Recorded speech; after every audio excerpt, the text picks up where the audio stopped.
அனைவருக்கும் வணக்கம். வாழ்க வளமுடன். நான் உங்கள் பாலசுப்ரமணி. நம்ம இன்னைக்கு பார்க்குற தலைப்பு என்ன அப்படின்னா, வீட்டில் செல்வம் பெருகணுமா, மன மகிழ்ச்சியோடு வாழ வேணுமா, அதுக்கு என்ன செய்யலாம் அப்படிங்கிறத பற்றி பார்ப்போம். உங்களுக்கு மகிழ்ச்சி செல்வமும் கிடைக்கணும் அப்படின்னா, உங்கள் வீட்டின் பூஜை அறையில் சந்தன கட்டையை வையுங்க. சந்தன கட்டையை வச்சு பாருங்க, கொஞ்சம் செல்வ வளம் மகிழ்ச்சி கிடைக்கும். இதை அப்படியே வச்சிருங்க. அது வாட்டுக்கு செல்வ செழிப்பு மகிழ்ச்சி கிடைக்கும். உங்களுக்கு செய்கின்ற தொழிலும், ஒரு சம்பளத்துக்கு போறீங்கன்னா செய்கின்ற தொழிலும் அதில் வரும் வருமானத்தில் மீதி ஆகணும். ஒரு தொழில் செஞ்சீங்க அப்படின்னா மீதி ஆகணும். அதை மிச்சப்படுத்தி இன்னும் மென்மேலும் பல வகையில் பணம் சேர்த்து ஒரு வீடு நிலம் வாங்கலாம், அல்லது ஏதோ ஒரு வகையில் பணத்தை சேமிப்பு பண்ணலாம்.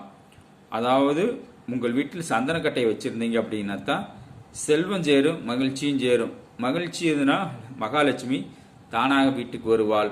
நீங்கள் செல்வ செழிப்போடு வாழ வேண்டும் என்றால் உங்கள் வீட்டில் சந்தனக்கட்டையை வையுங்கள், வையுங்கள், வையுங்கள். செல்வ செழிப்போடு மகிழ்ச்சியோடும் வாழலாம்.